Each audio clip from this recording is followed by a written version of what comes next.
Hi guys, Fonz here from GMMotorsport Street Speed. And tonight we've got a Harrop 2300. It's in a Monaro on a 5.7. You don't see too many. It's got the electronic Hitachi throttle body setup. It's running through the MAF area at the moment, but it is a restriction, so we'll change that possibly later on. It's got MSD coils. I'm not a massive fan of them, just they have some problems, but seem to be working okay at the moment.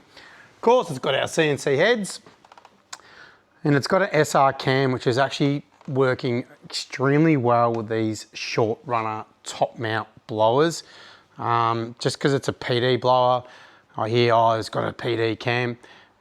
Realistically, you need two different cams for short runner, long runner to get the best out of it. This cam does a good balance and it sounds mighty choppy.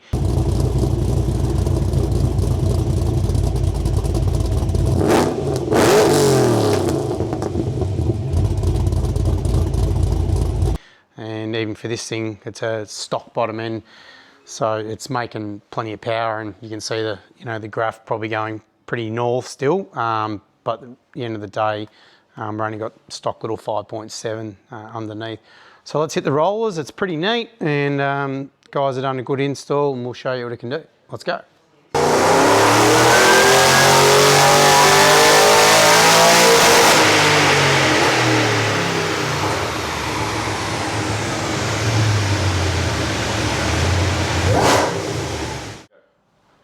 Okay, good result, 450 rear wheel kilowatts, 600 to the tread, so that's an awesome result out of an LS1.